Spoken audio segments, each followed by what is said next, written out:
Halo adik-adik, saatnya kita belajar mengenai kehidupan manusia pada masa pra-aksara. Disimak baik-baik ya. Zaman pra-aksara, prasejarah, atau yang disebut zaman Nirleka, yaitu zaman di mana manusia belum mengenal tulisan. Periodisasi atau pembabakan di muka bumi dapat dilakukan secara yang pertama, geologi, yang kedua, arkeologis, dan yang ketiga, perkembangan kehidupan hidup manusia. Berikut merupakan uraian dari periodisasi tersebut.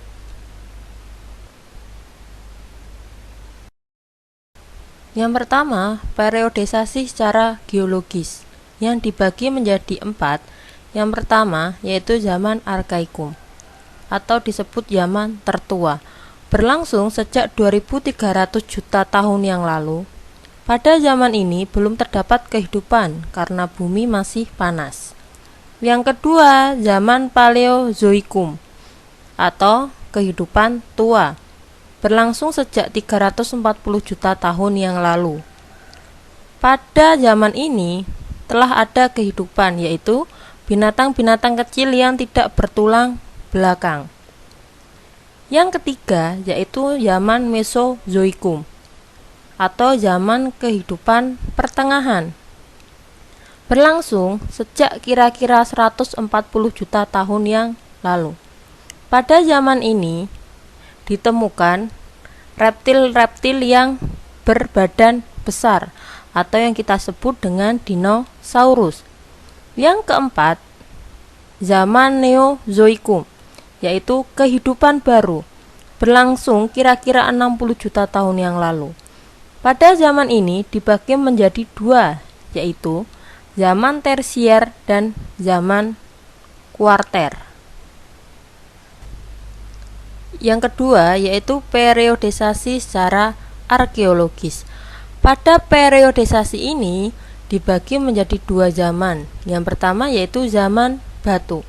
Zaman batu sendiri dimulai dari zaman Paleolitikum atau zaman batu tua. Kemudian Mesolitikum, zaman batu tengah. Yang ketiga yaitu Neolitikum atau zaman batu baru. Zaman Neolitikum sendiri terdapat zaman Megalitikum atau zaman batu besar. Zaman kedua yaitu zaman logam. Indonesia sendiri hanya melewati 2 zaman, yaitu zaman perunggu dan zaman besi. Berikut penjelasan mengenai periodisasi secara arkeologis. Yang pertama, zaman Paleolitikum atau zaman batu tua, yang berlangsung kurang lebih 600.000 tahun yang lalu. Pada zaman ini penduduk masih nomaden, yaitu berpindah-pindah. Pada zaman ini peralatan terbuat dari batu yang masih kasar dan belum diasah, seperti kapak perimbas dan alat serpih bilah yang digunakan untuk mengiris daging atau memotong umbi-umbian. Para arkeolog berpendapat bahwa zaman Paleolitikum disebut kebudayaan Pacitan dan Ngandong karena pada zaman ini banyak sekali artefak yang ditemukan di 2 tempat tersebut. Yang kedua yaitu zaman Mesolitikum, yaitu zaman batu tengah. Pada zaman ini penduduk sudah menetap di gua. Ciri khas dari kebudayaan ini yaitu yang pertama ada kecoken modinger atau sampah dapur. Coken modinger sendiri yaitu timbunan kulit kerang atau siput yang sudah memfosil. Coken modinger dapat ditemukan di sepanjang pantai timur Sumatera, yaitu Langsa dan Medan. Yang kedua ada Abyss South Rouge Apisource yaitu gua yang dijadikan tempat tinggal manusia purba yang berfungsi sebagai tempat perlindungan dari cuaca dan binatang buas. Apisource dapat ditemukan di Besuki, Bojonegoro, juga di daerah Sulawesi Selatan. Selanjutnya yaitu zaman Neolitikum atau zaman batu muda. Pada zaman ini terjadi perubahan mendasar pada kehidupan masyarakat. Masyarakat sudah hidup menetap. Mereka mampu menghasilkan makanan sendiri melalui kegiatan bercocok tanam. Dan peninggalan zaman batu muda atau Neolitikum yaitu kapak lonjong dan kapak persegi yang membantu mereka dalam bercocok tanam. Kapak lonjong digunakan untuk mata cangkul. Yang terakhir yaitu zaman Megalitikum. Zaman Megalitikum di sini yaitu pendirian bangunan batu berukuran besar. Karena pada zaman ini masyarakat manusia purba sudah mengenal kepercayaan, mereka menyembah roh nenek moyang. Berikut peninggalan dari Megalitikum. Yang pertama adalah menhir. Menhir pada zaman Megalitikum digunakan untuk memuja roh nenek moyang. Yang kedua yaitu dolmen. Dolmen tempat persembahan leluhur. Yang ketiga ada waruga.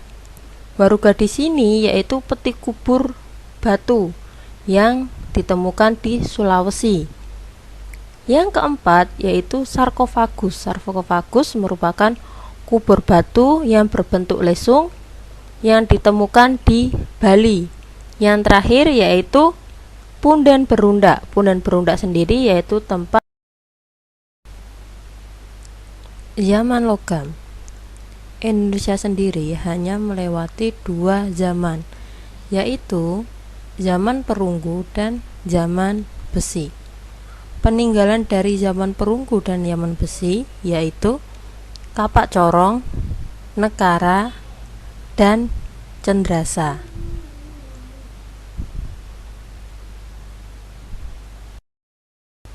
Yang ketiga yaitu periodisasi berdasarkan perkembangan kehidupan yang dibagi atas 1.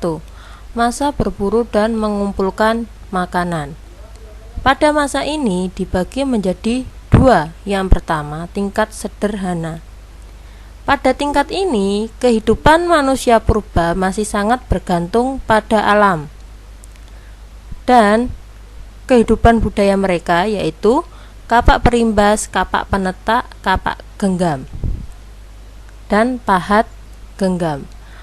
Yang kedua yaitu tingkat lanjut. Pada tingkat ini, kehidupan ekonomi masyarakat manusia purba sudah mengenal cara bercocok tanam dengan sistem berladang.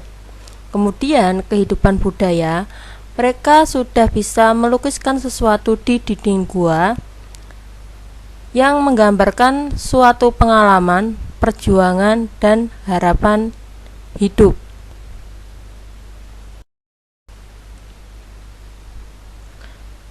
Masa kedua yaitu masa bercocok tanam atau bisa disebut pada zaman Neolitikum.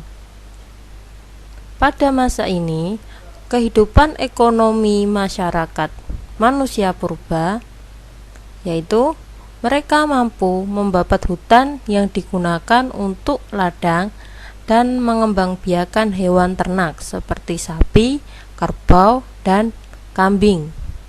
Yang kedua, kehidupan sosial manusia purba.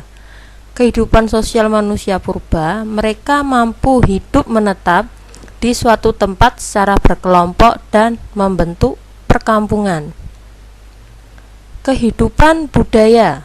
Kehidupan budaya manusia purba yaitu Mereka menggunakan kapak persegi untuk mengerjakan kayu, menggarap tanah, dan alat upacara keagamaan.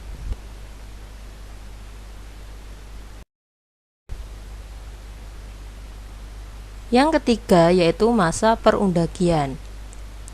Pada masa ini, kehidupan ekonomi masyarakat manusia purba sudah berkembang. Teknologi berkembang cepat.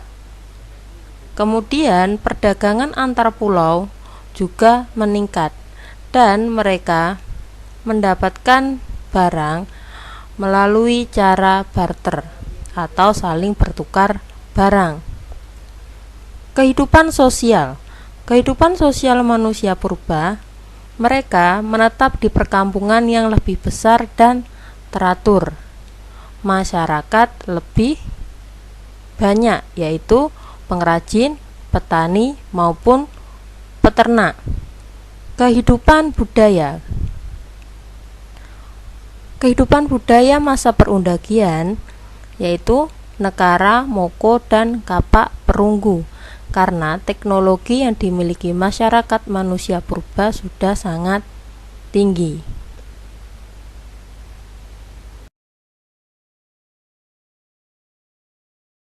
Terima kasih atas perhatiannya dan jangan lupa untuk semangat belajar. Terima kasih.